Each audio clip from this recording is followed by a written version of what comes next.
Studios in Royal Oak, Michigan. For more information about the show or our network, please visit www.podcastdetroit.com. Ladies and gentlemen, boys and girls, children of all ages, it's the Undercard. The Undercard brings you the best in hand combat sports, featuring major interviews, current events, and the hottest ring girls from around the nation. The Undercard is sponsored by Falling Down Beer Company, Podcast Church Studios, and it's produced by Rochelle Whitman. And now, here are your hosts, Brad, Cody, and Jimmy.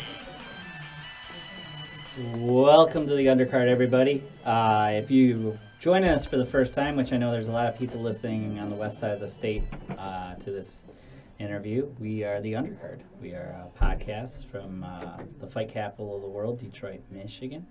And we've been doing this for 5 years. A little bit about my credentials. I write for fightnews.com, which is one of the biggest boxing websites in the world, was the first boxing website in the world. Also, well, no, I've been given the credentials. Jeez, why you gotta do that? We got Jimmy, who's a vet. Not only is he a veteran, and we thank him for serving, but has been with the show since the beginning. We got Rochelle, who's been running the board. What? And I also fought in MMA about a decade ago. Yeah. I'm not listening to all my, I'm just. Well, it's kind of relevant to our show. That's true. I could see that. Rochelle, then. All right, since we're doing that, Rochelle's probably been to more professional fights than most people in the world. Probably. Always helping out. And we also have Cody Stamen, who is a UFC star, who's part of the show. I do manage the Ring Girls, too. Yeah, that too. You got that. And she produces the show. And you produce the show. So, we got a lot going on. The first half of the show is brought to you by the Michigan Golden Gloves Championships. It's happening at the Deltaplex, a place that Cody is very familiar with. He's fought MMA there. But it's May 4th and May 5th. They start at 7 p.m. this weekend. Tickets are available at thedeltaplex.com, or you can order them by phone at 616-364-9000. All shows start at 7 p.m., so this is their final weekend, May 4th and May 5th. And that would bring us to our first guest here in a minute. It's going to be Patrick Schmidt, who is a professional referee, also a board member of the Michigan Golden Gloves. He's going to tell us a little bit about what they got going on. And see, I get distracted. If you're watching us on Twitch, how can people watch us on Twitch? Go to www.twitch.tv/Team Undercard. There you go. And you can see how I get distracted by Rochelle occasionally. I just didn't want that on that page, that's all. Oh, okay. It's cool. I got to write down our first guest number here. So, anyways, but we will also be touching on a lot of things that have happened. Jimmy, our Marvel expert, we do touch on pop culture occasionally. Did you see it yet? Big movie. Yes. Okay. I saw it opening night. We're gonna not even opening night. I saw it Thursday night at 9:30 p.m. Oh my God! Well, we're not amazing. We're not gonna do no any spoilers. No spoilers. We'll talk. I will, and I have a picture I need to send to you guys because you'll get it. But it's just a bunch of random pictures without any context, and it says spoilers, Infinity War, no context. Just so that you guys get an idea, there's a picture of a bunny. There's a picture of a donut. There's a picture of. I saw it. I know, so I'm saying. But you would get those references: the bunny, the donut. There was a picture of there was something. Dust. There's a picture of just dust. Mm-hmm. So people who have seen the movie will get the references, but people who have not seen the movie will have absolutely no idea what these pictures represent.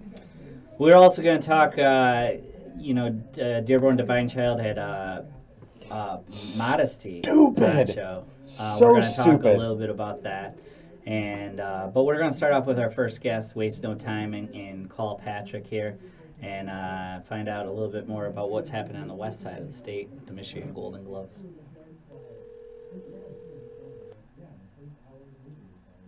This is Patrick. Hey, Patrick, this is Brad. You're live on the air with the Undercard. How are you today? Hey, no kidding. Hey, No Good. kidding. Just Good. randomly call you. We are joined by Patrick Schmidt, who is a professional boxing referee, amateur boxing referee. You also do judging. I've seen you do judging. And then you're a board member of the Michigan Golden Gloves, and it's a big weekend for you guys. That is correct. I'm the annual current tournament director with the Michigan Golden Glove Association. My 11th year doing that as well. Awesome. And once again, I want to touch base with the Michigan Golden Gloves. It's happening at the Deltaplex May 4th and May 5th this weekend. They're going to be crowning some champions, announcing their national team. And the doors are at 6. The event starts at 7, and you can get tickets at deltaplex.com. Really quick, Patrick, for the people that don't know much about you, tell us how you got into boxing and how you got into being a referee. Okay, well, I started in my first tournament, Golden Gloves tournament, downtown Grand Rapids when I was 15 years old. The age was actually 16, so, kind of a white lie, I guess you would say. But my father was a Golden Glover back when he was a young man, and he encouraged me and my brothers to take up the sport. And so I have 3 older brothers that were already boxing and encouraged me to start coming to the gym with them as I got a little older. And so I did and fought at 112 my first year. I ended up fighting 5 years in the Golden Gloves. And it just, with a big Catholic family, we like to have a lot of fun too in life. And it was just a good place for me to go and keep my head together and stay in good shape and feel good about myself that I could do this certain sport, the Golden Gloves. And again, I fought 5 years. I actually ended my career in my 5th year at a state AAU final in Detroit, Michigan, actually in an ice arena against one of your well-known cross fighters at one time named Duan Johnson. Oh, wow. So that was kind of fun, but it was a very tough fight, and I was working full time, trying to get on my feet, so I had to find to give it up. But it really helped me in life to get my stuff together and feel good about myself, be in great shape. My father fought 1 year in the Golden Gloves, went to Chicago and fought. He was 16 years old when he went to Chicago in the Nationals and lost to a guy who was 26 years old with 2 kids. So, and then he went in the Navy after that. So he never fought again after that, but raised 8 kids, stuff like that. But, Well, that's that. It's my 27th year actually helping one of my coaches from the gym, Dangerous Dan Kelly, they called him.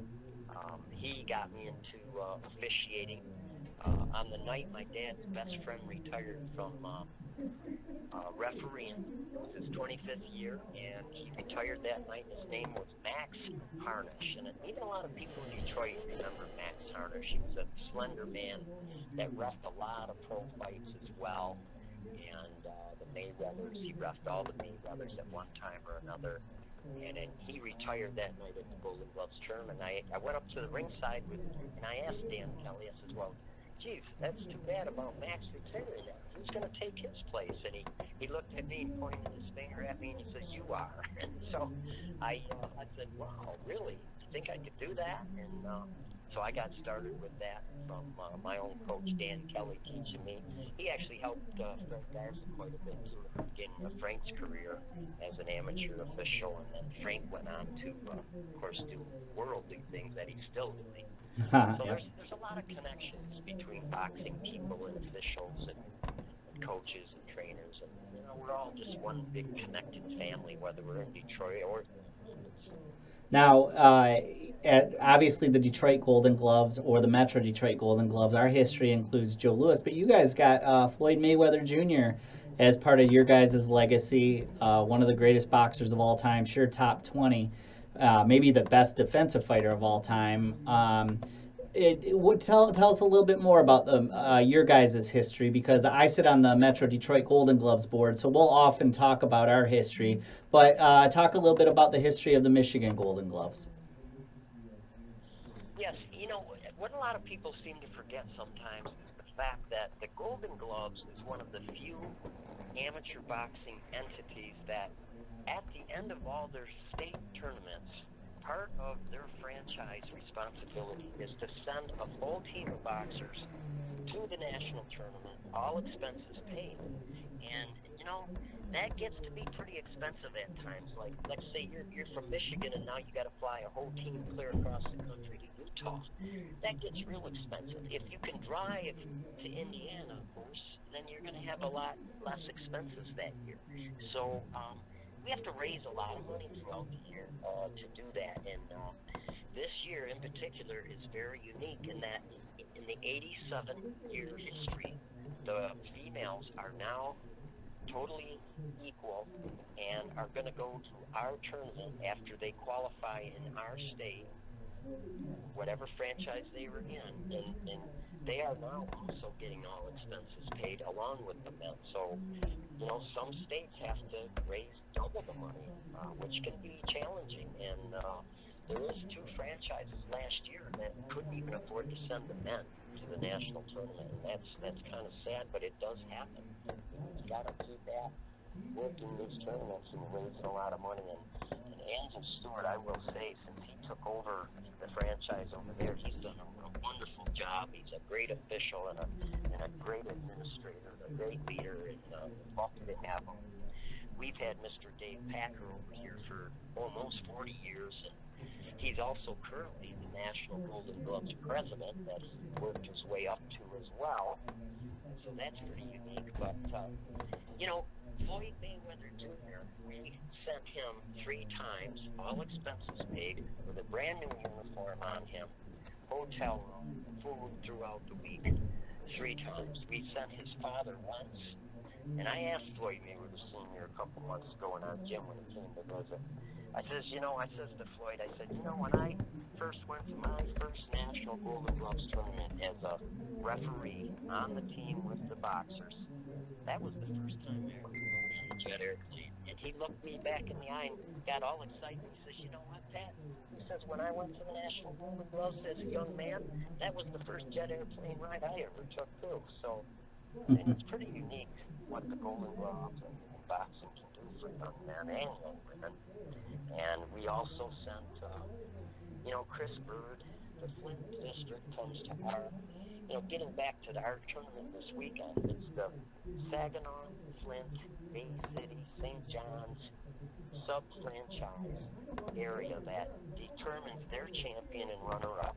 And they come to Grand Rapids here this weekend for our state tournament, and they fight our champions and our runner-ups in each weight class. And that's how that comes together with our state. Detroit is such a larger area that you have so many boxers as it is in your city and outer line areas that you don't really have the sub-franchise injection like that. But the reason I was mentioning that is because we also sent Chris Bird a few times to the National Golden Gloves. His brother Patrick, I believe, and his other brother, Peter Quinlan. I'm not even really sure if Peter actually went to the Nationals. He was awful good, but he didn't.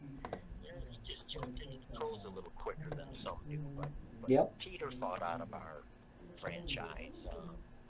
There's quite a few. Tony Tucker. I used to train with Tony Tucker in the gym when I was a young amateur. That was really cool.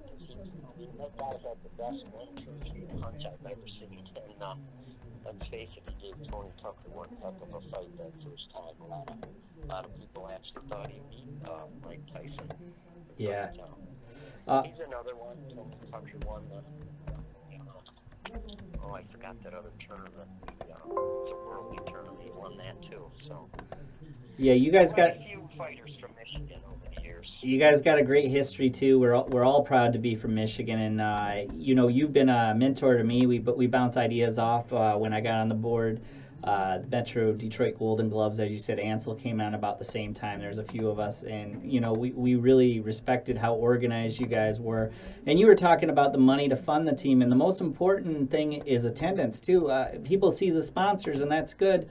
But actually, the attendance money, it does add up per day, and that's why it's important for people to come out and support amateur tournaments as often as they can, and because those gates, those live gates, add to the team, and you're supporting somebody. And I can't remember what pro fighter told me at our tournament, but a well-respected pro fighter, and I'm blanking on the name. He came over to me and he said he would trade his pro wins for amateur wins because he loved the amateurs so much and how much fun he had in the amateurs tournaments. And I'm sure you can appreciate that comment. And once you get to pros and working with promoters and stuff, everything becomes more difficult. That's true. That's true. It's every bit as tough, if not tougher. But it is more fun, more of a family type of atmosphere, and also business-like, if you will, when it comes right down to it. Now Yeah. Golden Gloves can have a gym franchise too. You guys actually have a gym on the west side of the state, which we don't. Tell us a little bit about your gym. Yeah, when Mr. Packer took over, and incidentally, Dave was one of my coaches as well when I was a young man. But at one time, it got to the point where the VFW, Furniture City Post, did no longer want to promote and run and own the franchise, and they were ready to give it up and just let it go. And Mr. Packer stepped up and says, "My gosh, we can't let this go.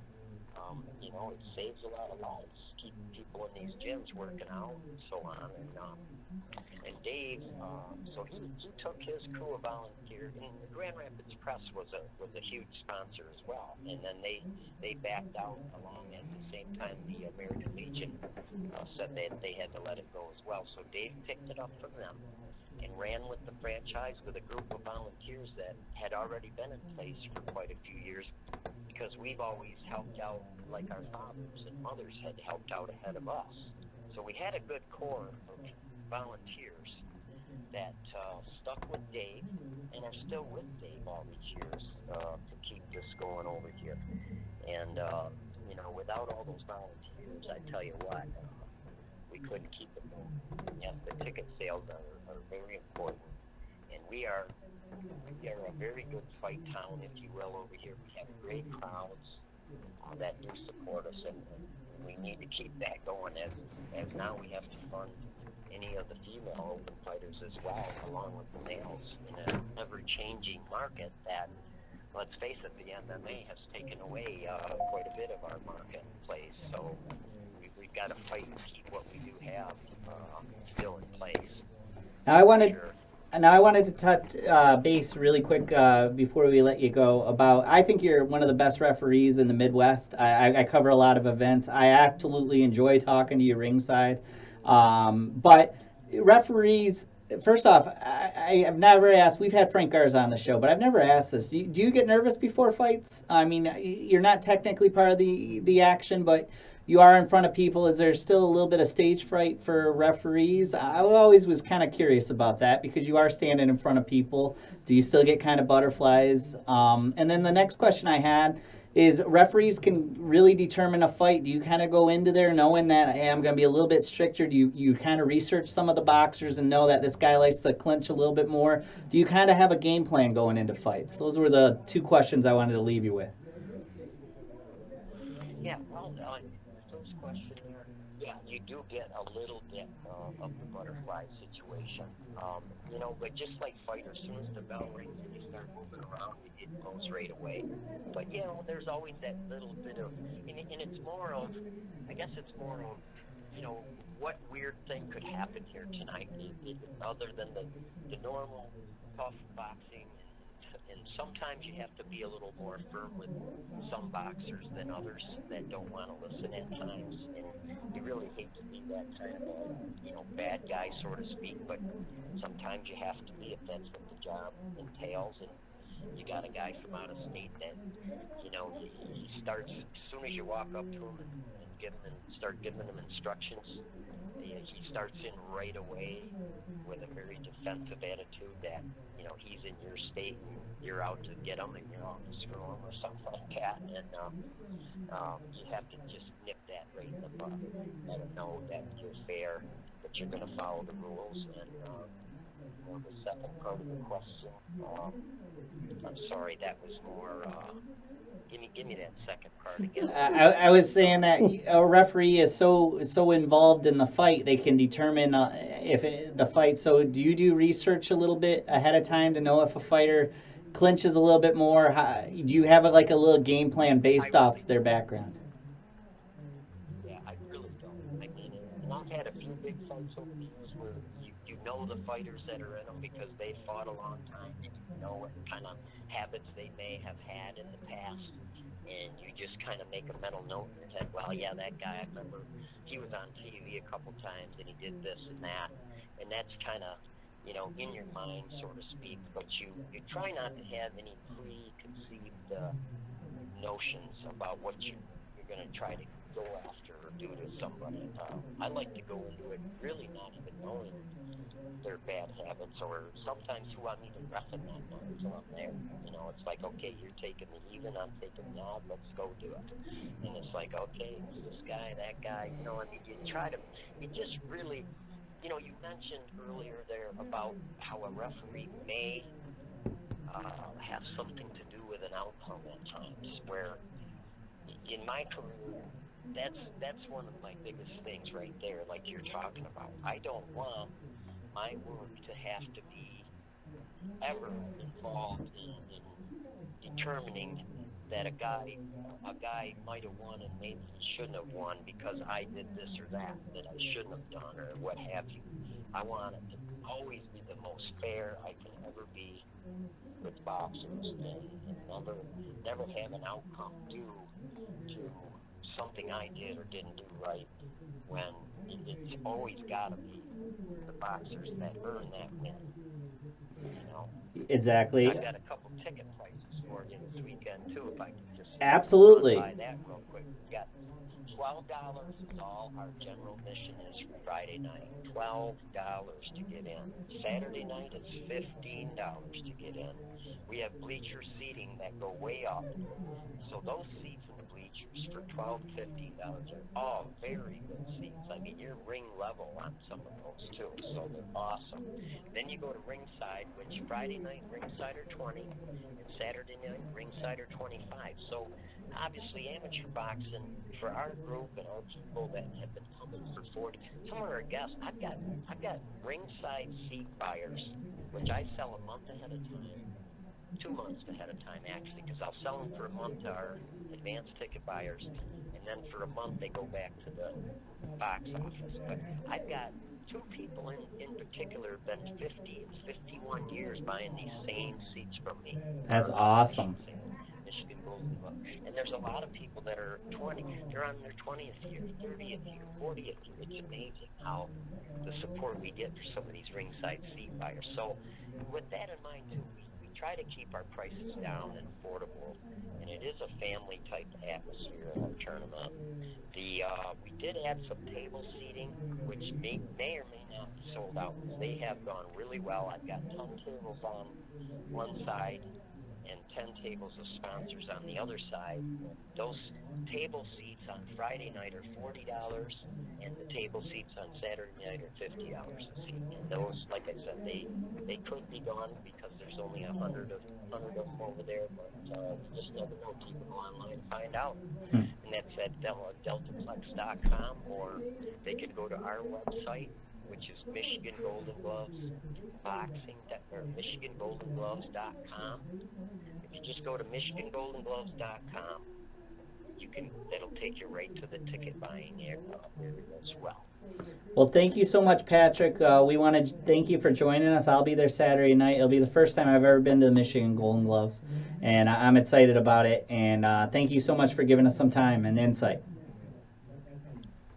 Thank you. Got to run, and you have a great weekend. We'll see you Friday, Saturday. Yep, Saturday. Take care, Patrick. That is Patrick Schmidt. Nice compliment, too. I appreciate it. Oh, absolutely. Thank you for all the years of service. You've influenced so many lives that, you think about it, how many lives have gone through. But I know you got to run. I will talk to you soon, buddy. Take care now. All right, that is Patrick Schmidt, board member, actually tournament director of the Michigan Golden Gloves. Once again, that's at the Deltaplex this weekend, May 4th and 5th. You can go to deltaplex.com, get tickets. But if you never checked out amateur boxing, it is different from pro boxing. And like I said, you're helping out a cause. The gate is a huge deal, and I know Patrick had a lot of people listening from the west side of the state, so we want to welcome you to the Undercard and what we do here. And then if Cody does show later, Cody is a west sider.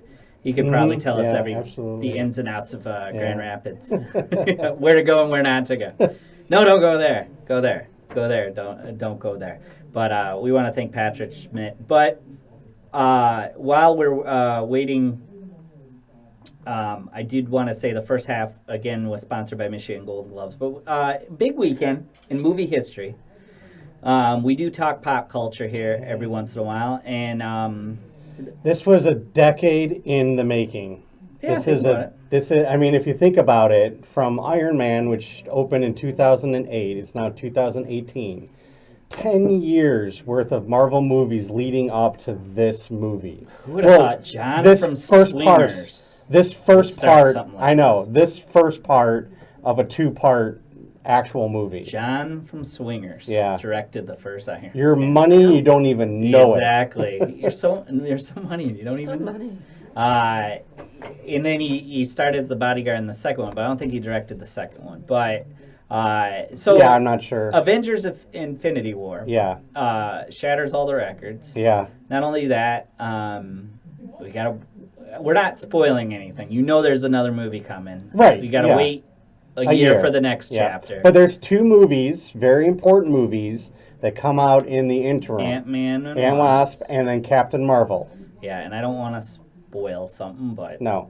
Shut I didn't spoil anything. I didn't spoil anything. No spoilers. But I do have to say, for people that are used to it, there is no mid-credits scene, but there is an end credit scene. So do stay until the very end after the credits. Yeah, Rochelle, stay till the very end. Can I to go? Okay.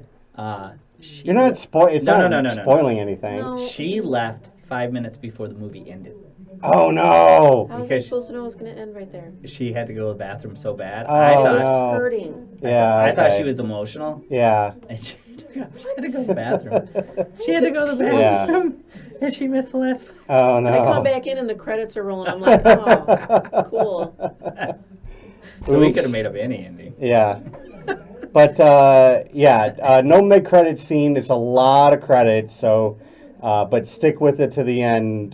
There is an end credit scene. Now, I don't know if everything is true on the internet. I've been told no. But supposedly it's already lapsed Justice League. Oh, yeah. I think on today. I think so, it was supposed to lapse the total gross for Justice League. I mean, it's shattering box office records. Yeah. Just shattering them. Well, it's very much like Star Wars or other stuff. I know somebody that's already seen it 3 times. Yeah. Went Thursday, Saturday, Sunday. Yeah. Michael Reisner. I think it's Michael. Yeah, Michael definitely saw it. I wanted to see it again over the weekend, but I didn't. I had other things going on, but I will definitely see it again in the theaters because there's a couple of things that now knowing everything, I kind of want to go back and relook at a couple of spots, and because I think I noticed something, but I'm not sure if I noticed it. Why don't you I read all the time. Why don't you go see and join a communicate in the community? What? I don't know what I just said. I made up a word. I don't. It's like kind of. What do you? Why don't I go and find communities after movies and talk with people? Why don't you get with fellow Marvel fans and see if you saw what you saw, and then when you go in it, you're looking for it more. Because I want to see it on my own first. You don't then afterwards I don't go into communities, but I do have friends that I communicate with that are big into Marvel. There a couple of friends, they specifically got into the comics when the Infinity Watch and Infinity Gauntlet story arc was happening in Marvel 20 years ago. And that's what got them into comics because it was so good.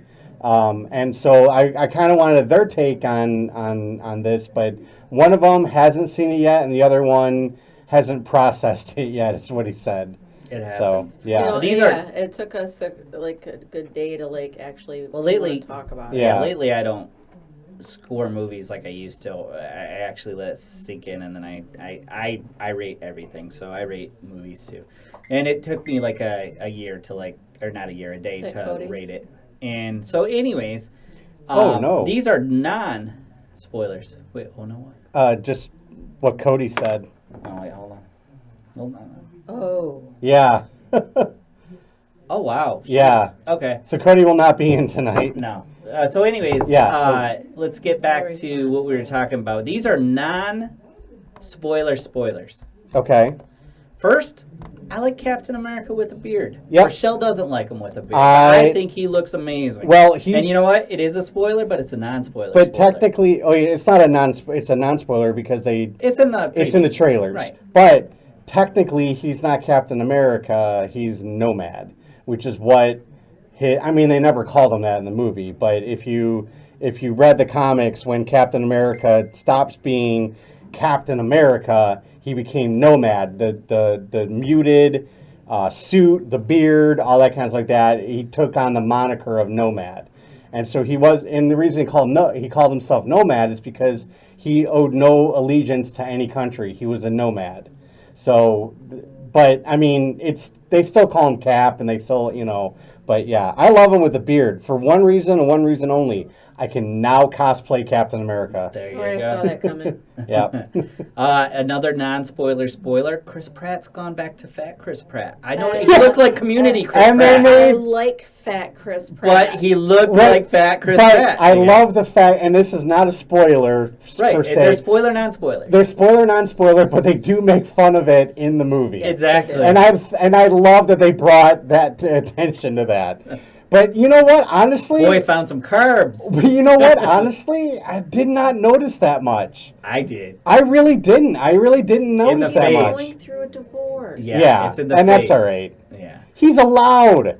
No human being can hold on to a body type like that for so long, because he went straight out of Guardians of the Galaxy 2 right into filming this movie. He didn't have a break. Chris Hemsworth, Chris Evans, they have a break where they can calm down a little bit and then get back into shape. He didn't have that. Non-spoiler, spoiler. I thought we were in a sold-out crowd. I thought the crowd would be a little bit more Energetic? Yeah, like Star Wars, Animated. where cheer when it starts and I everything. think- Did you have that kind of crowd? Or did Yeah, people... no, I had that kind of crowd, but I think it's because the entire movie people were holding their breath. Yeah. I think that's what it kind of was. Spoiler, non-spoiler. They're just, it was constant action, just kept going and going and going, and it was like this non-stop freight train. And the entire time you're holding your breath, like waiting for okay, you were waiting for a break. Is basically what it was, but there was no break. It was just constant, and you're like, okay. So I think that's kind of why there was no lull in the action, in the events of what was happening. So it was a constant, almost holding your breath kind of thing the entire time. And when we get off the air, I'll explain a little bit more what I mean by that, but I don't want to spoil it. So Right. yeah. Spoiler, non-spoiler. It's a 2 hour and 45-minute movie. Yep. This I don't understand, right? So with Dances with Wolves, certain films will hit 3.5 hours. I think Lincoln, you'd have to look it up. But what Spielberg do Lincoln at? Why I not don't extend know. it out a little bit? It's too much, especially for a Marvel movie, because you got to Well, remember. it's not too much for the actors. It's- Because I was it's- trying to figure out, because there's so much going on. Right. Not a lot of shoot dates, actually, for the actors. Big, huge production teams. Yes, big, from huge Disney production and Marvel. teams. Not a lot of, well, yes and no, but also you got to remember that they filmed both parts at the same Together. time, together, right? But I think it wasn't longer because the studio probably made them trim it down a little bit more. I'm hoping that maybe there's a director's cut that it maybe tops out at 3 hours. Right. The Graham Norton show. Did you ever catch I love Graham Norton. Mark Hamill on it? I've caught it multiple times. Okay, did you hear where he said that he was the only one that knew the secret to Luke, I am your father? Yeah. Yes. Well, him and James Earl, but James Earl had both lines to say. Right. Right, Yes. and then Harrison Ford Yes. leaned over to him in the Yeah. premiere and said, "You didn't tell me about that." Yeah. And but here you have a lot of people that probably have to wait a year on the secret, spoiler not spoiler. Yeah. That holy cow! Like Yeah. Well, there's a lot already of stress, man. Well, it's a lot of stress, and there's already there's already things like people were doing interviews for this part of the movie that they had to cut out because they confused the day. Well, not even they confused the day, but they confused which part of the movie. That's what I'm saying. That happened in. Right, exactly. Me and Rochelle will have long days sometimes where we're just like, that seemed, actually today, we're like, that seemed like yesterday. Yeah. Where you might think that, wait, what part is it? You know, that it is. Right. But that's a long time to sit on a secret, because every barbecue you go to, every Yeah. LA restaurant you go to, everyone's going to be People are going to asking be it. just bugging you. But overall, you're satisfied. I loved it. Okay. I absolutely loved it. And this is a spoiler, non-spoiler, but with Thanos, I think they finally got a Marvel villain right. Okay. Like, I love Loki, because I love Tom Hiddleston. I love Loki. He was a great villain. Ultron was kind of a MacGuffin, but he was okay. I hated the Mandarin. I didn't really like Whiplash. Ronan the Accuser was good for what he was. But there wasn't, like, every single villain. It just he's a villain, and their motives are not true to what makes a great villain is that at some point in time you could stop yourself and go, you know what? Maybe he has a point. And then you go, no, wait, that's just terrible. It's terrible that I thought that. And with Thanos, you kind of get that a couple times. You're like, I mean, what he's doing is terrible, but I mean, but Some yeah. politics there. Well, it's not even some politics. It's his motives were a little bit more, and his motives in the movie are what he wants to do is the same, but the reason he wants to do it is totally different than in the comics. Right. So I don't want to give too much away because it might be a spoiler, but I Thanos I think was the best Marvel villain that we've seen thus far. There's been some really, really good ones. Like, I love Helga. Like I said, I love Loki. Some really good ones. But he by far, and also it's because slowly over the past 10 years, we've been building up to this guy. We've seen him a little bit. We've seen snippets of him in like post-credit scenes. He's like Dracula. He's been talked about a lot, but we hadn't actually seen him until towards the end. It's the same with Dracula. If you ever read the book, Dracula, the actual person Dracula, is only in like a third of the book, but he's talked about consistently throughout the book. So it makes him a bigger figure. You know what I'm saying? Same thing with Thanos. Thanos has always been this thing in the background, and now he's in the foreground, and he didn't disappoint. Josh Brolin as a voice actor, holy crud. I mean, he was amazing bringing the voice of Thanos. Right. Amazing. And I can't wait to see him as Cable in Deadpool. Yeah, there was a lot of speculation before it came out that it was going to be a terrible CGI and that he was terrible choice for it. No. That was one part I did like. Yeah. I mean, he brought a sense of humanity to Thanos. Mm-hmm. You know what I'm saying? In the way that he did his voiceover work. There was a sense of humanity to Thanos, which is insane considering what he was trying to do. You know what I'm saying? Mm-hmm. But yeah, it was very, very well done. I'm very excited to see him as Cable in Deadpool 2 as well, because I think he was a good choice as Cable. Right. Yeah. 20th Century Fox, of course, and this is not a spoiler because this has been a while, but I've not seen the Wolverine movies. I don't know. They just don't appeal to me. The X-Men Wolverine separate movies. Actually, I don't like the X-Men movies either. But I didn't know Wolverine died, and it said from the Deadpool trailer they showed before Avengers 2. It said from the studio that killed Wolverine. That's the first time I knew that Wolverine had died. But so it was kind of funny. Yeah. Whether it happens or not, I'm not Yeah. going to see the movie. So she might. So maybe not for her. But I thought that was funny. Yeah.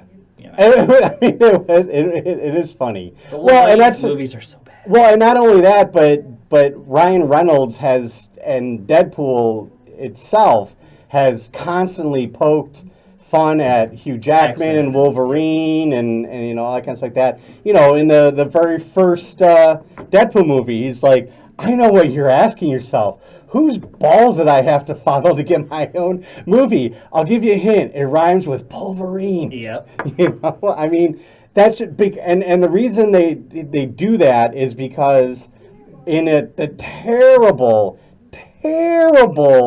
take on Wade Wilson / Deadpool From the X-Men. from the X-Men First Class was when they created the whatever abomination that they did out of Wolverine's things, which is how they did it in the first one. And so when they did Deadpool, they retconned it and made it so that he wasn't getting his powers from Wolverine. He was getting his powers from It himself. wasn't First Class. Or whatever it was. It wasn't just- First Class. No, it was just Wolverine. Oh, Wolverine Origins. Yes. Yeah. Yes, that's what He it was part was. of this one, yeah. Yeah, that's right. That's what it was. Wolverine Origins, yeah. Yeah, he those was. movies. That's where they were. Doing all the experiments and yeah. Where he took like a bunch of parts from different. Yeah, sewed his mouth shut and it was just, it was terrible. It was terrible. And here's the thing though, Ryan Reynolds from that time petitioned to have an actual real Deadpool movie made. And it wasn't until they made that video that went viral on the internet that Fox Studios went, okay, fine, Right. you can do it. And then just blew everything out of the water. Now, Because nobody else could play Deadpool besides Ryan Reynolds. I mean, really. and if you would have saw the Green Lantern film, and I would have told you that he would be resurrected as one of the more popular hero franchises, you'd be like, no Don't way. make my suit animated Yeah, or green. Yeah, there's Yeah. you would have thought there's no way he could have saved himself from that bad film, and then somehow. Well, but that was just it. It wasn't Ryan Reynolds' fault, and everybody knew that. No. Yeah, everybody knew that because everybody said, "Okay, great." Not George he's playing- Clooney's fault, Joel Schumacher's fault. Right. Those movies, not Val Kilmer's fault, Right. Joel Schumacher's. You know. Yeah. Well, and not only that, but it was just the whole movie was ill-advised. The whole thing that they did was ill-advised. But and that was just it. Is everybody was saying he's playing a Hal Jordan as Deadpool. And everybody's like, he's not Hal Jordan, he's Deadpool. Even when that was going on, and he was petitioning even then to play Deadpool. Yeah. Trying to get it made because that was the role that he was born to play. I mean, out of all the superheroes, I mean, really. Oh, yeah. Really. Even in Blade 3, you saw remnants of Deadpool in Ryan Reynolds' performance, You Yeah. saw a lot of Ryan Reynolds. You saw a lot of Ryan Reynolds in Blade I 3. didn't see Blade. Yeah. Lots of shirtless scenes. Just Friends, one of my favorite movies. Ryan Reynolds in it. One of my favorite movies. But let's go to our first break. When we come back, we have What's on Tap with Jimmy, and then we have Kenny Moore. He's throwing Second to None Promotions is back. They're throwing pro boxing in Michigan. That's going to be our sponsor for the second half of the show. He's going to tell us what's going on at the 8:05 mark. We'll be back in a few.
Welcome back to the Undercard. It is 8 o'clock. That means it's time for What's on Tap, sponsored by Falling Down Beer Company. Although I'm drinking root beer. Well, it's still, I mean, if you trip, you're falling down. So, I mean, it would still be technically Falling Down Beer Company. There you go. Starting with boxing, May 2nd in Thailand. We have Wan Hang Mena Yothin versus Leroy Estrada. 12 rounds for Mena Yothin's WBC strawweight title. May 5th at Carson in California on HBO. We have Gennady Golovkin versus Vaniz Martirosyan. 12 rounds for Golovkin's WBA WBC middleweight title. We also have Cecilia Brækhus versus Kali Reis. 10 rounds for Brækhus's WBA, WBC, WBO, IBF women's welterweight title. London on AWE, we have Emmanuel Rodriguez versus Paul Butler. 12 rounds for the vacant IBF bantamweight title. Moving on to MMA, May 4th, King of the Cage Under Siege in Alpine, California. May 4th, Invicta FC 29, Kaufman versus Lehner, and that is in Kansas City, Missouri. And that is it. And that is What's on Tap, sponsored by Falling Down Beer Company. Let's not forget, this was supposed to be the weekend that Golovkin fought Canelo Alvarez. Right. After we talked to Kenny Moore from Second to None Promotions, I'm going to give my take on the developments with the Canelo case. Mm-hmm. I also have that game that we didn't play last week, which I thought Cody would be here, but he's not. But you guys can play. I'm in. All right. All right, so second half of the show is brought to you by Second to None Promotions. Friday, May 11th at the Ford Community and Performing Arts Center in Michigan Avenue, Dearborn, Michigan. You can get tickets. The best of tomorrow is pro boxing. Tickets are available at 313-937-3732. And we are going to call up here Kenny Moore.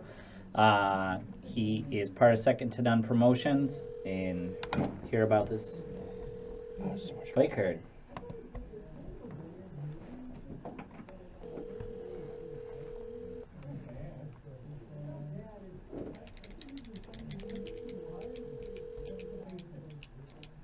Hopefully he answers. Sweet. We're a little early. We're never early. By a couple minutes. All right. We'll try him back in 3 minutes. Hey, Kenny, if you're listening, you need to either clear out your If he was mailbox. listening, he would know we'd be calling him. I know. You need to either clear out your mailbox or establish one. That is the most frustrating thing for me when you call someone. It's like the person who you're trying to call has a mailbox which has not been set up yet. Or the person you were trying to call's mailbox is full. My most frustrating thing is when you call people with cell phones and they don't pick up. You know, and well, but sometimes you can't pick up right away. I'm talking Sometimes inner people circle. like keep their phone attached to them at all times. That's not me. You know, I walk away from it. That is not me. What do you got? That's why that's why you gotta have it right no, here. I am not. Right here. The whole point is to Holster? walk away from it for a little bit. Nope. Sundays. Detach. Sundays I You detach can't. lately. I do. Yeah. Oh, speaking of which, did you hear about the new law coming out in New York, or they're trying to push in New York? No. It will make it illegal to answer your email or any work-related thing outside of work hours. So, like, for instance, let's say that you are you work at a company and somebody shoots you an email after hours. It will technically be illegal for you to read that email and respond. What if you're an independent contractor? Then you don't have. They're talking about firms that have like a specific like 9 to 5 or like these are hourly employees. the and make them hourly employees. respond If you're on the clock. if you are a contracted if you're an independent contractor, then your work hours are whatever you want your work hours to be. You set your own schedule. This is basically what this is it is allowing employees to disconnect from their employers and not be harassed by work-related things outside of business hours. Can I get an amen? Can I get a Now, hallelujah? does New York, do they employ the ideas of mental health days as well? I don't as know. part of their, I honestly, I don't know. Was It's that like just the Disney thing? Like where you can call up unhappy? there are certain companies that allow you to take mental health days because they believe that your mental health is as important as your physical right. health. And I mean, there are yes, there are a lot of companies, and I honestly think that that it should be across the board that all companies need to provide sick time, but also besides just physical health, they need to have mental health days as well. Now, if you want to combine, physical health and mental health, that's fine. If you want to, like, let's say you get a week, you say, okay, you get 3 days of physical health and you get 3 days of mental health. You use them however you want. I could see that too. But yeah, there are companies that say, you know what, I need a break, I need a minute, whatever, and that you can take a mental health day, which I think is a great idea. Because we as a country are very, very behind most of the rest of the civilized world when it comes to mental health. Well, I was a manager for a company, and I can't reveal the name here, but I was a manager for a company. Do it. No, Do it. because What? they'll sue. How can So- they sue? You don't work for them anymore. No, they'll sue just because. But this is a true story. So these stores that had managers, you couldn't take sick time. If you were sick, they would make you come in because the store doesn't open if you don't come in. So there was no way That's actually illegal. possible for you to take a sick Yeah, day. that's actually illegal. This was before Aiden, my son, was born. But yeah, no. Yeah, that's illegal. That's highly illegal. I think I knew that. Yeah. But see, here's the thing. Did you have a union? Did you have any kind of union? Well, I was managing. I know, so I'm saying, did you have any kind of Did union? they have a union? You as a manager, No. were you a part of a union? Okay, that is why unions exist. I'm talking people maybe under me. Like, there's no way you could take a day off, and Right. it was I established. understand. They're like, you Right. can't take a day off. Right, but that's highly illegal. Oh, I Yes. agree. Yes. I'm just saying. I know. I understand that. You don't go in, store don't open, stuff like that happens. That's when you have an on-call where the manager who is not you or one of the other managers can open the store, or you have a backup. You never put it all on one person. I didn't like the company anyways. I was just telling Was you. it Sam Goody? That's Sam Goody. I don't know. Sam Goody, the record store? I actually Oh, worked for shit. the company that owned With that. Suncoast, I think it was. I did work at Suncoast, Yeah. and then I went on to Media Play. I was Suncoast. with that company for Yeah. probably, oh goodness. No, I knew 12 somebody. years. I knew somebody who worked for Sam Goody. They started off as just like a on-floor salesperson, and then they made it all the way up to manager. And that was the same thing: was you couldn't take a sick day, and she got extremely sick and took a sick day, and they fired her. And then we turned around and sued them because it is illegal to not allow one of your employees to have a sick day when they I are would very agree. sick. Yeah. And she won the case. I mean, it wasn't basically the case was a small amount of restitution, and that they had to give her her job back. At which point in time, she had already gotten another job. She got her go job. back? She got her. Well, she walked in, basically did the. Oh God, what movie is that? Is it Half Baked, where he's like, "Fuck you, fuck you, fuck you. You're cool. Fuck you. I'm out of here." Oh, and no. then yeah, she just Never seen basically. that one. She just came in, got her job back. She came in that day and said, "Oh, by the way, I quit," and just left. So, but Suncoast, I think might have the worst purchase I ever made. Everyone has a few of them, but when GoldenEye came out with Pierce Bronson, the I movie or the Nintendo 64 game? No, the movie. Okay. I went into Suncoast in a local mall, and I bought the VHS collection of all the James Bond VHSs. So, like, it came in, Yeah. and it was like $211. Okay. I never watched one of them, and I walked out of Suncoast. Imagine paying VHS, like, for Yeah. from Sean Yeah, yeah. Connery, Dr. No, all the way to GoldenEye like $211 or Yeah. something, and I never watched one of them. Wow. Well, that's Be your kind, fault. rewind. That's your fault. Be kind, rewind. Did it have the George Lazenby one too? No, the Sean Connery offbeat one. No, it was just the. Is that the one where Sean Connery did it with No. the famous actress? No, it's George Lazenby was Bond.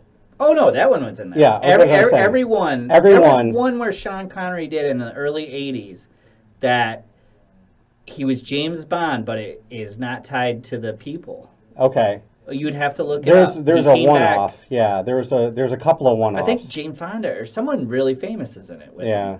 him. It's horrible though. It's not a James Bond movie. Right. Let's try Kenny Moore again. If not, we'll move on to Canelo and then the game. Because it is 8:10. Now we're late. Mhm.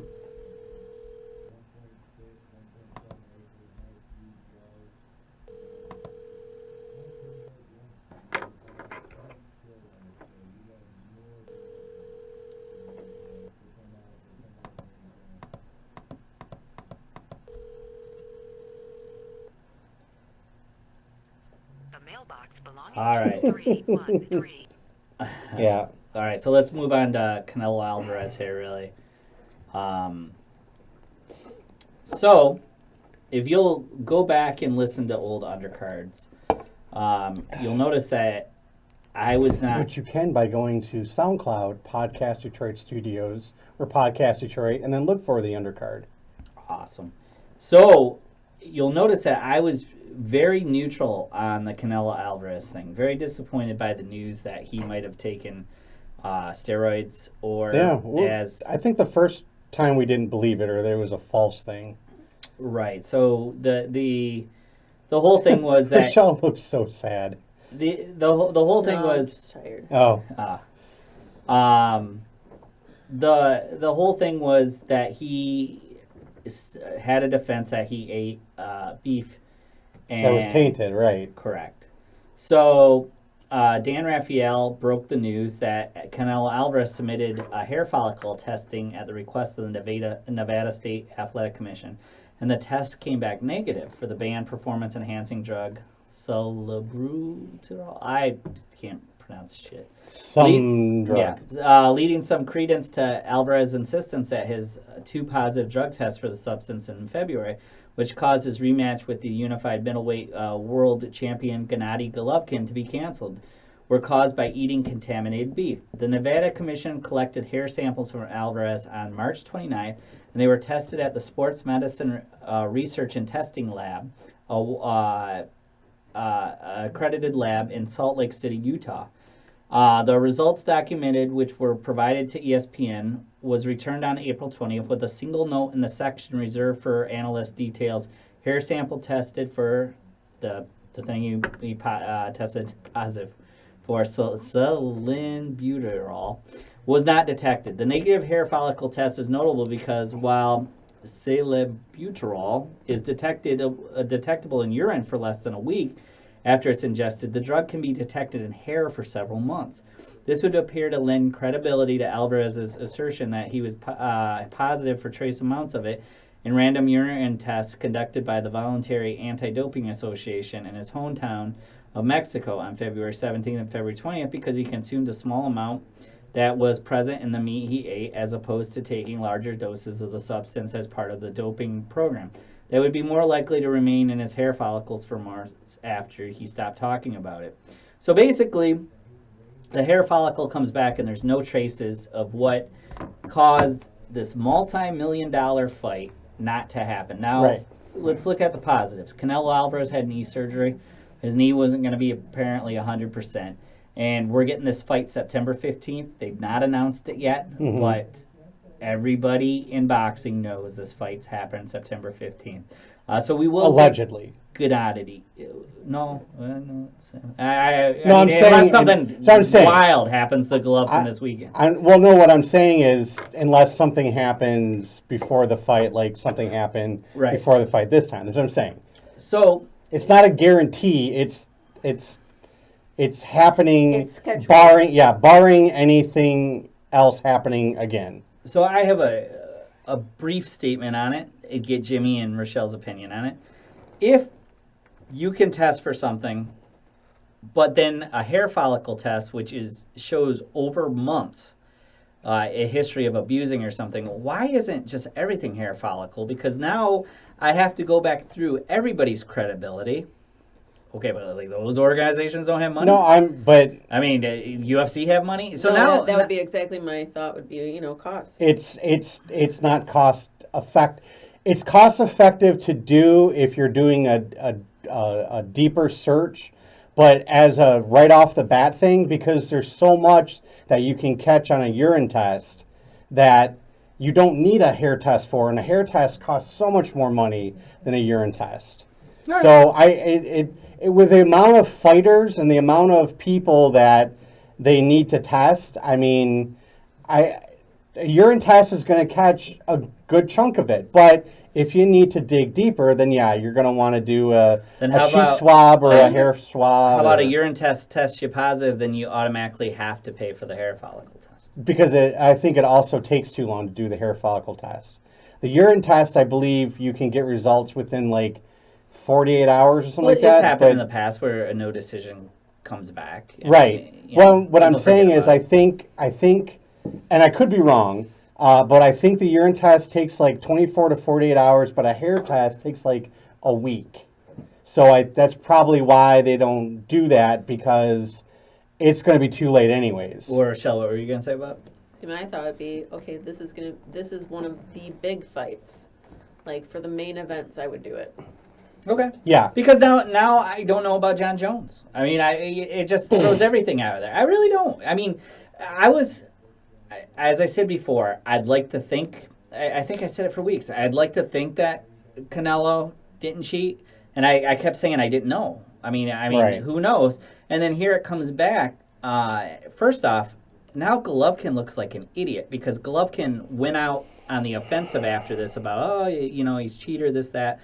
Was saying, maybe he didn't use the exact words cheater, but it was not kind to Canelo in any freaking manner.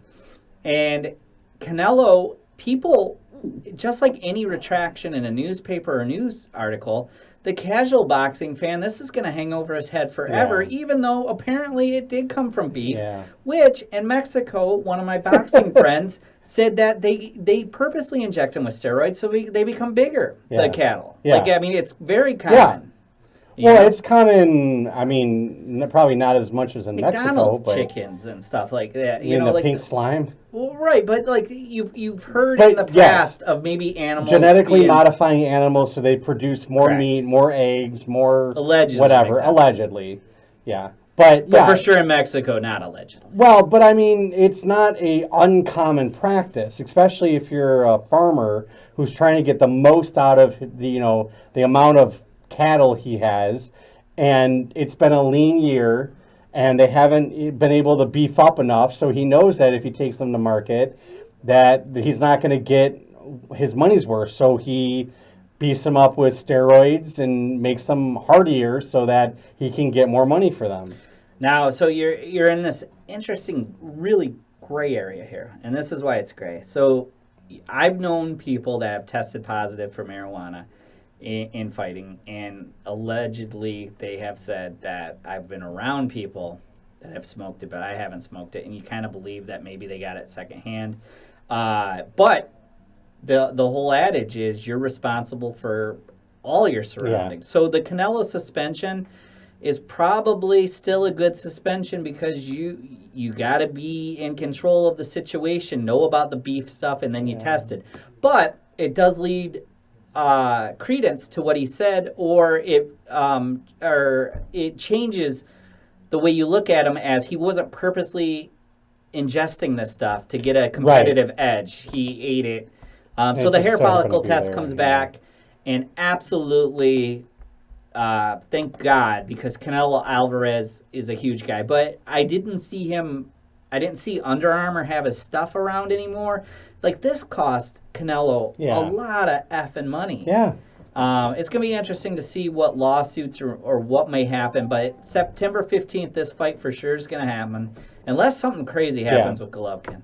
But Jimmy, Or you either got of 'em. yeah, Jimmy, you got a game for us. We might not get Kenny Moore this week. He might be next week.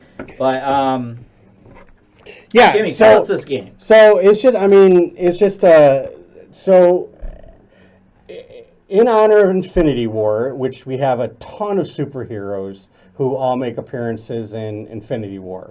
You know, you have Iron Man, Spider-Man, Thor, you know, the Guardians of the Galaxy, you know, all those people. So there's a lot of fighters that have nicknames that sound like they could be superheroes. Right. And there's some superheroes who have names that sound like something you might hear a fighter have. So basically, I'm going to give you a name, and you tell me if you think it's a superhero, if it's a fighter, or if it's both. Okay. Okay. So our options are keeping score? superhero, Yep. fighter, or both. Yep. And then what are we playing up to? Because we're very competitive here. We'll play up to. We'll just go through all of them and then see how. Okay. You know. And are you gonna snake it? Whoever you start with, and they get like back, and then two here. Well, no, and one every- over there. It's just two you there. and me. It's just you. It's you All both right. say. Let's Now do you it. can both agree and just and you make a mark. Okay. The Black Assassin. Fighter. Okay. Yep, that is a fighter. So you get one of those. I'm sorry. I'm trying to. I have a lot of paperwork here. Nova. Superhero. Both. Both. She is correct. That is superhero. Touch of Sleep. Superhero. Superhero. Superhero.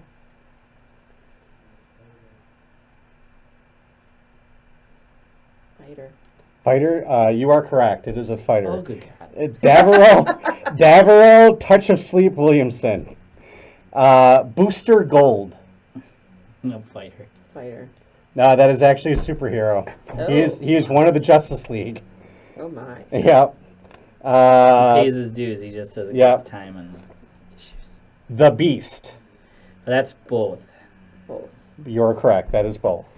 Really quickly, Rochelle's up 4-2. Okay. The Body Snatcher. Comic only. Both. It is a fighter.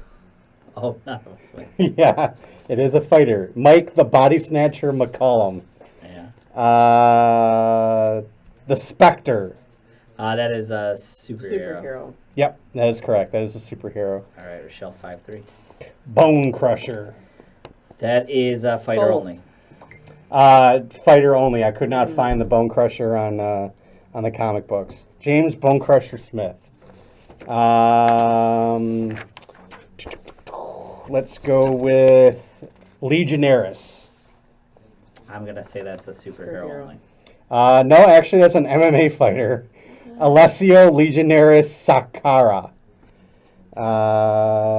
Let's see. Let's go with the Iceman. That is both.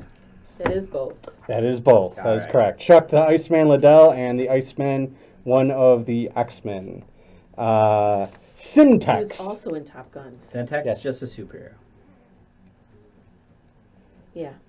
Actually, it's an MMA fighter. Yep. His name is Paul Syntax Daly. Iron Fist. Both.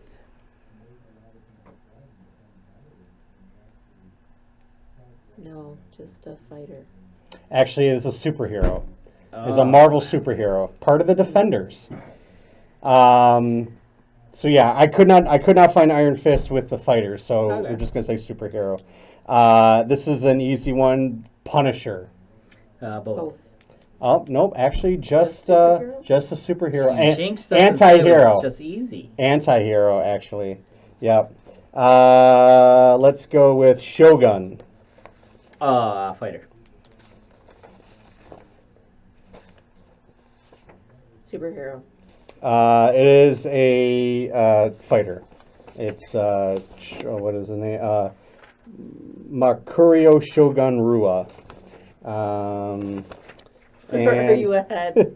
Oh, we're tied. We're tied officially. tied. All right. Well, that's perfect because we got one more left. I was gonna say this isn't Little League. We're not finishing with the tie. No, we got one more left. The Boogeyman. Both. Fighter. Just a fighter. Yep. The Boogeyman, Jesse Ferguson. Bam. Unbelievable. And Rochelle wins the game. That's actually a fun game. Yeah. So technically, I'm a member of the media. So the ones that were just hit superhero only, I'm just gonna crown everybody. Actually, you should send me the list, and I'll start throwing them in there as journalists, and people will be like, "Who started calling them that?" Yeah. Yeah, there was a couple of them that, they were obviously, the Brown Bomber, the Boxer. Easton Assassin, the Flushing Flash. Zombie Warrior from UFC, remember? The fighter that kept Yeah. coming forward? I mean, that was his name. They had advertised on a poster, Zombie Warrior. Yeah. There's one that the Undertaker, I was like, wait, isn't that a wrestler? But no, that's his actual name. All right, we have found Kenny Moore. He was in good. He was Okay. in bad reception. He is said he's in good reception now. So we're going to cue it up, and then we're going to finish with this interview, and we'll be back next week, too.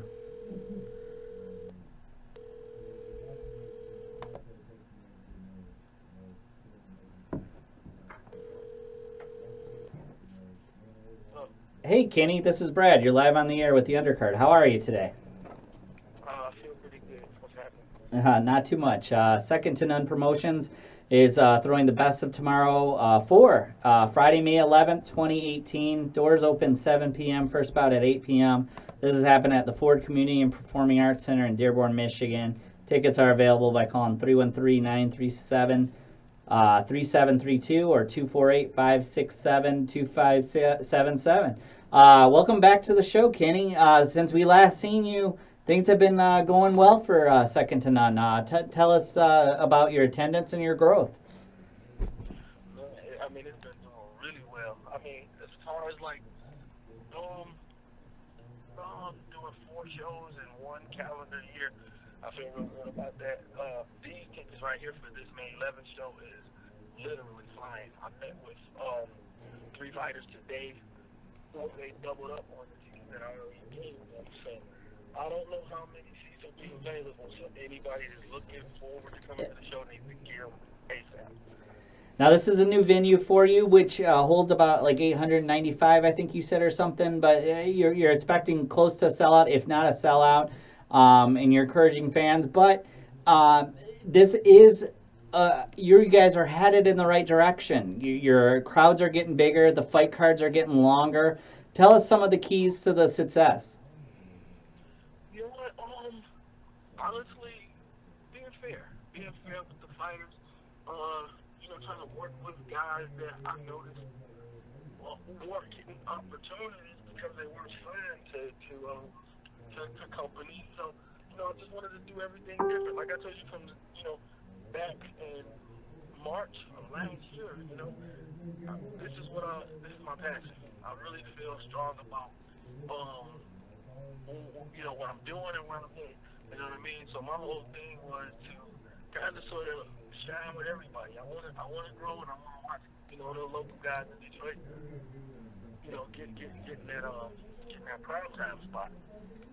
Now, if you don't know, and people might not know because they might not be your friend on Facebook, but you posted about a week ago a social media post that I want to tell you, if I didn't message you privately, I agreed with, I think, 95% of what you said in that social media post about A-sides and B-sides. It's been a problem here in Michigan for a long time where a lot of fighters, I don't want to say pick their opponents, I don't want to say, but you brought up a great point in that people on the A side expect to be still paid or expect to get a percentage, but going into the fight, mathematically almost, there's no way for them to lose. They're fighting somebody that isn't the quality.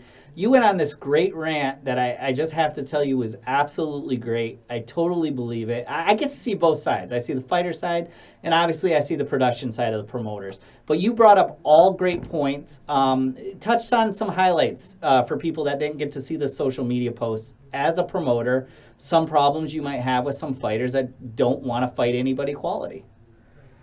Exactly, and even with that being said, fighters that were like their first time working with me, I still was giving guys, I thought a generous percentage off of sales that they individually made, 25, 30%, small guarantee. You know what I'm saying? Because I'm willing to eat that, and I was allowing these guys to get 25 or 30% also for what they sell, just to encourage them to sell more. You know what I mean? And they even broke. But I think that the thing that really got under my skin in that particular case was nobody really understands how much money it costs to put on each fight. You know what I mean? Like, it really gets up there. You know what I mean? Between the medical bills and expenses and the purse and so like I said, if you willing to fight a 50-50 fight, I'll gladly pay whatever that's worth. You know what I mean? Whatever it's worth, I'll put it up. But I mean, if you want more of a guaranteed win, a tune-up, you're not a part of my company. I'm working with you anyway. You know what I mean? What more do you want? You know what I mean? There's only so much I can do. I'm already starting in the negative at the beginning of every show. 10,000 or better. You know Yep. what I mean? So I don't have to climb out of that hole right there. If I have to make the fight to make sense, you know what I mean? My whole thing is putting on fights that the audience will enjoy, not for the individual guys to blow. You know what I mean? So I don't know, man. We gotta work together if it's gonna work. Now, those points are all great points, and something I talked to Rochelle about, maybe Jimmy's heard me say, is that you get my age, and maybe your age, and some of these boxers you're frustrated with because they don't have an appreciation of youth. Like, sure, you're getting a win against a fight that you should have won, and it builds your record, but you've also lost 3 or 4 months of your prime or your career, where I always say it's one leg in the water, one leg on the pool deck, and you can't run around the pool deck, and you can't you got to jump in and see where you're at. All these points you brought up in your social media post, which I thought was great, because you know what, everybody says, hey, why don't we have more shows in Detroit? I'll tell you honestly, the reason is because it's expensive. There, and it's difficult to make money. And that's why a lot of people don't throw a lot of shows. And it takes skill, and it takes good cards to keep people coming back. You'll always have the strong boxing crowd, but the general boxing crowd who doesn't fall, they want to see good fights. So you had this great post where you're like, hey, I want to throw competitive cards.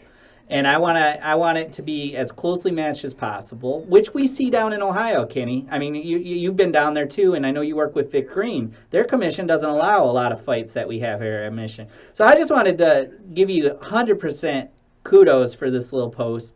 I thought it was really good because, from my age at 40, you only have one youth, and I don't care if it is another win in your record. You're losing some of your youth. There's another 4 months that went by where you didn't build on something. So. Yeah. Something I wanted to really get the point across, and I know most of the trainers, they're trying to help the fighters out, build this relationship with these fighters. And I think it's really a lot of trainers making it difficult on fighters with some of the advice, when it comes to the show, because here you have. I think my main point is this: I think if you are able to get a hold to a manager, I think that's the best option versus allowing trainers to conduct that manager's job, because trainers are, familiar with getting paid. The managers are used to putting the money out, so they understand how much it costs each time their fighter is involved. Right. Trainers, they ain't really too familiar with it. But I'll tell you,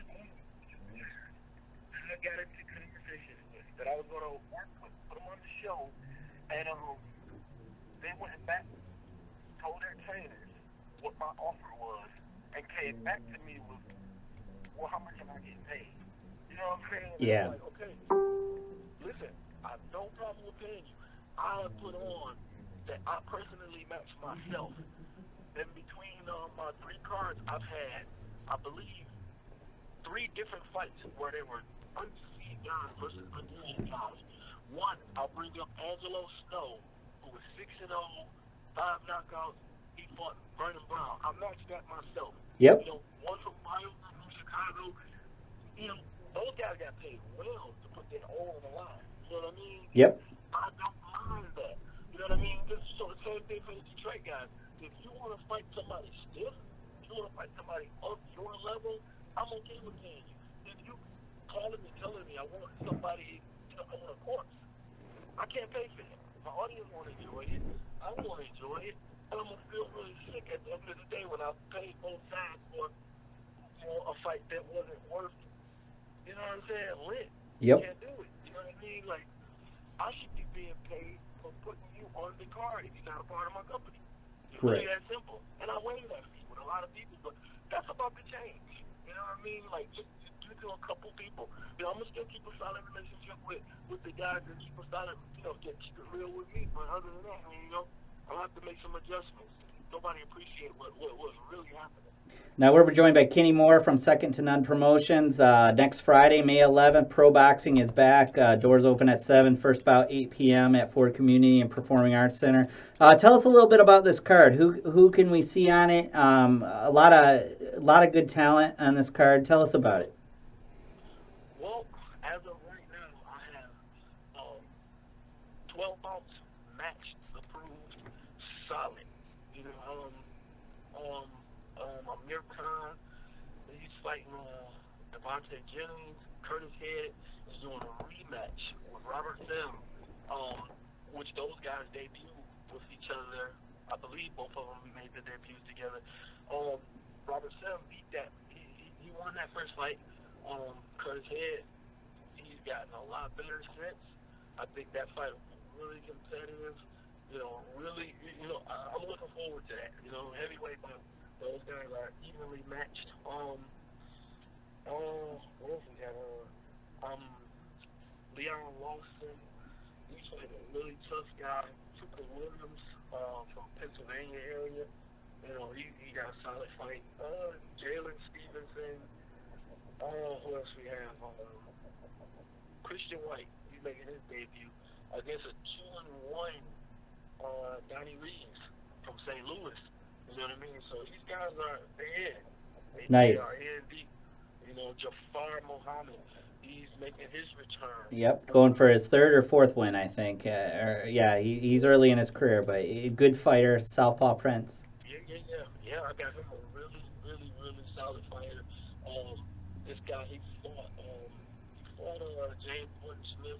He fought the guy who stopped James Gordon as well. He did some good rounds with a lot of good fighters, so I'm looking forward to that match. For that, K1 Strickland making his professional debut. Got a lot going on. A lot of guys, a lot of locals versus locals taking that risk. Well, we want to thank you so much for joining us a week before. Anybody that knows a boxing promotion a week before, there's a lot going on. But we want to thank you, Kenny, for joining us. We appreciate all you do, and we'll see you next week, my man.